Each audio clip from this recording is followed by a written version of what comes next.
SSC GD 2026 কাৰণে যি 25,000 plus vacancy আছে এই ভেকেন্সিটো কেতিয়ামানলৈকে ইনক্ৰিজ হ'ব আৰু ইনক্ৰিজ হ'ব না নাই আজিৰ ভিডিঅ'টোত আমি সেইটোৱে ডিছকাশ্যন কৰিম। চেনেলটো নতুনকৈ আহিলে ক'লে ছাবস্ক্ৰাইব মাৰা আৰু তোমালোকে যদি ইনষ্টাগ্ৰামত ফ'ল' কৰা নাই ইনষ্টাগ্ৰামত ফ'ল' কৰি দিবা। তো আহক আজি ভিডিঅ'টো আমি ষ্টাৰ্ট কৰোঁ। তো চাওক SSC GD 2026 যদি মই ভেকেন্সিৰ কথা ক'ব যাওঁ তেতিয়াহ'লে এইবাৰ ভেকেন্সি আছে প্ৰায় 25,000 প্লাছ আৰু যদি আমাৰ অসমৰ কথা ক'ব যাওঁ 3,000 প্লাছ এইবাৰ আমাৰ অসমৰ বাবে ভেকেন্সি আছে। তোমালোকে যদি ভাবা 3,000 প্লাছ ভেকেন্সি কম সেইটো একেবাৰে নহয়। 3,000 প্লাছ ভেকেন্সিটো বহুত বেছি আৰু যোৱাবাৰ বাৰু বহুত বেছি আছিল 5,000 প্লাছ ভেকেন্সি আছিল কিন্তু হ'লেও 3,000 প্লাছ ভেকেন্সিটো কম নহয়। বৰ্তমান যিখিনি SSC GD 2026 কাৰণে ভেকেন্সি আছে মানে 25,000 প্লাছ এই ভেকেন্সিটো কোনো ফিক্স ভেকেন্সি নহয়। এইখিনি ভেকেন্সি এইবাৰ কাৰণে আছে কিন্তু ভেকেন্সিটো যাই যে ইনক্ৰিজ হ'ব কাৰণ 2011 চনৰ SSC GD ফাৰ্ষ্ট ভৰ্তি আহিছিল আৰু তেতিয়াৰে পৰা সেই 2011 চনৰ পৰা এই প্ৰচেছটো চলি আহিছে। ফাৰ্ষ্ট মানে অলপমান ভেকেন্সি ওলাই দিয়ে তাৰপিছতে ফিজিকেলৰ সময়তে ভেকেন্সি ইনক্ৰিজ কৰি দিয়ে। তো যদি আমি এইবাৰো ভাবোঁ এইবাৰো চাব যাওঁ তো সেইটোৱে হ'ব।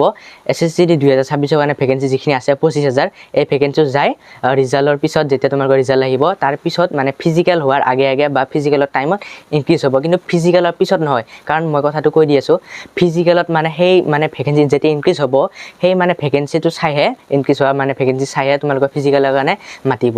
তো যেনেকৈ তেনেকৈ ডাইৰেক্ট মানে মাতি নিদিয়ে আৰু মুঠতে মানে ফিজিকেলৰ আগতে ইনক্ৰিজ হ'ব কাৰণ ফিজিকেলৰ সময়ত ভেকেন্সি চাই কেণ্ডিডেট মাতিব মানে কিমান যিখিনি ভেকেন্সি আছে সেইমতে মানে কেণ্ডিডেট ইনভাইট কৰিব আৰু তোমালোকে এইখিনি ভেকেন্সি আছে এইখিনি কেণ্ডিডেট ফিজিকেলৰ কাৰণে মাতিম আৰু এইবাৰ সেনেকুৱা চিষ্টেম আৰু কিন্তু ফিজিকেলৰ পিছত ভেকেন্সি ইনক্ৰিজ নহয় ফিজিকেলৰ আগতে হ'ব ভেকেন্সি ইনক্ৰিজ। আৰু যদি ফিজিকেলৰ কথা ক'ব যাওঁ তোমালোকৰ আগষ্টৰ পিছতে ফিজিকেল হ'ব ছেপ্টেম্বৰ অক্টোবৰ ইমান মানৰ ভিতৰতে ফিজিকেল ষ্টাৰ্ট হৈ যাব।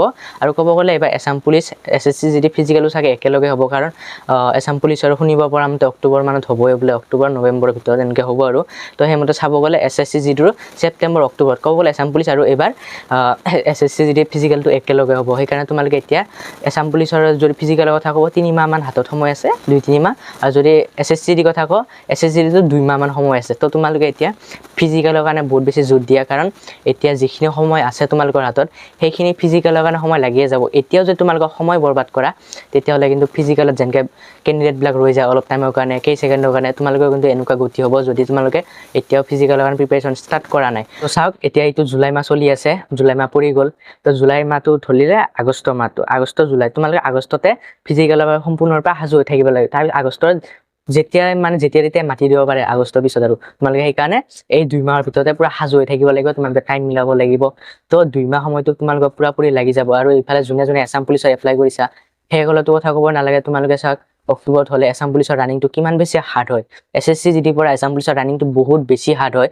SSC GDটো শ্ল' মাৰি থাকিলে 1-2 মাহত টাইমিং হয়তো মিলি যাব কিন্তু এছাম পুলিচত সেনেকুৱা নহয় বহুত কষ্ট কৰিব লাগিব টাইম মিলাবৰ কাৰণে।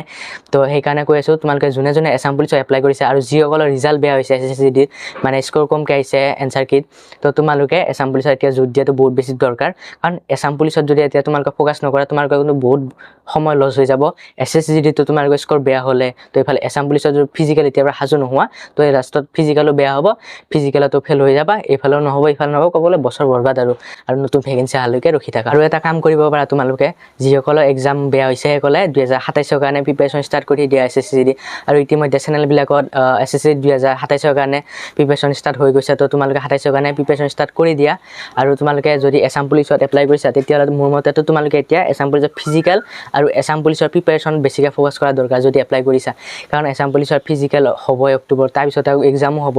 তো এছাম পুলিচৰ যিটো চিলেবাছ হয় সেইটো বহুত লম্বা চিলেবাছ হয় যদি সঁচা কথা ক'ব যাওঁ বহুত লম্বা চিলেবাছ হয় আৰু 100টা কুৱেশ্যন আহে এটাত হাফ মাৰ্কে থাকে। তো হাফ মাৰ্কে থাকিলে তোমালোকে মোটামুটি বহুতকেইটা কুৱেশ্যন কৰিব পাৰিব লাগিব মোটামুটি 60-70টা কাৰণ 60টাৰ ওপৰতে কুৱেশ্যন কৰিব লাগিব। যদি 60টাৰ ওপৰত কুৱেশ্যন কৰিব নোৱাৰা তো তোমালোকৰ হয়তো এক্সামো বেয়া হৈ যাব।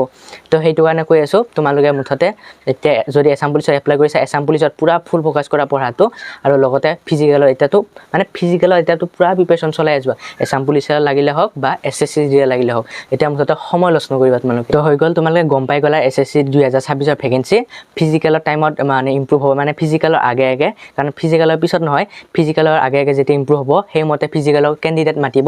তো তোমালোকে নিশ্চিত হৈ থাকা যে তোমালোকে ফিজিকেলৰ আগে আগে ইনক্ৰিজ হ'ব ভেকেন্সি।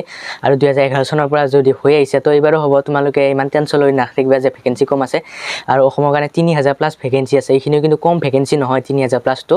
তো সেইকাৰণে তোমালোকে ইমান চিন্তা নকৰিবা ভেকেন্সি ইনক্ৰিজ হ'ব কাৰণ ফাৰ্ষ্টৰ পৰা হৈ আছে তো এইবাৰো হ'বই তো তোমালোকে চিন্তা নকৰিবা তোমালোকে এতিয়া মুঠতে ফিজিকেলৰ কাৰণে প্ৰিপাৰেশ্যন কৰা যা এক্সামত ভাল স্ক'ৰ আহিছে আৰু যিসকল এক্সাম বেয়া হ'ল তোমালোকে এতিয়া 27ৰ কাৰণে প্ৰিপাৰেশ্যন ষ্টাৰ্ট কৰা আৰু যদি এছাম পুলিচত এপ্লাই কৰিছা তো এছাম পুলিচতো ফ'কাছ কৰা তো বাকী তোমালোকে যদি এতিয়া ফিজিকেলৰ কাৰণে প্ৰিপাৰেশ্যন ষ্টাৰ্ট কৰিবা তোমালোকৰ যদি এছাম পুলিচৰ বুক লাগে মই টেক কৰি দিছোঁ SSC বুকো মই টেক কৰি দিছোঁ আৰু যদি ভাল শ্বুজ লাগে তোমালোকে এতিয়া চোৱা তোমালোকৰ ৰানিঙৰ কাৰণে যিটো শ্বুজ পিন্ধি ৰানিং কৰা ইনজাৰি হৈ যাব এইটো সময়ত যদি তোমালোকে ইনজাৰি হয় নিজে ভাবি চোৱা যদি তোমালোকৰ ৰানিং কৰা বন্ধ হৈ যায় ইনজাৰি হ'লে তো সেইকাৰণে তোমালোকে যিটি শ্বুজ পিন্ধি কেনে ৰানিং নকৰিবা আৰু লাহে শ্ল'লি ৰানিং কৰি থাকা ইমান আত্তানি কৰিব দৰকাৰ নাই জাষ্ট কৰি ৰানিং কৰি যাই থকা মানে ইমান চিন্তা কৰি নকৰিবা জাষ্ট ৰানিংটো কৰি যাই থকা সময়ত যাই সকলো ঠিক হ'ব এক্সাৰচাইজবিলাক অলপমান ভালকৈ কৰিবা লং জাম্প চং জাম্প চব প্ৰেক্টিছ কৰা আৰু তো বাকী ভাল শ্বুজ লাগিলে তোমালোকক মই ধুনীয়াকৈ কেইটামান শ্বুজ টেক কৰি দিছোঁ এটা বাছি তাৰে এটা মই ইউজ কৰি আছোঁ বহুত মজা হয় তো তোমালোকে ল'ব পাৰা তাৰ পৰা তো যিটো শ্বুজ পিন্ধি ৰানিং কৰাতকৈ ধুনীয়া শ্বুজ পিন্ধি ৰানিং কৰা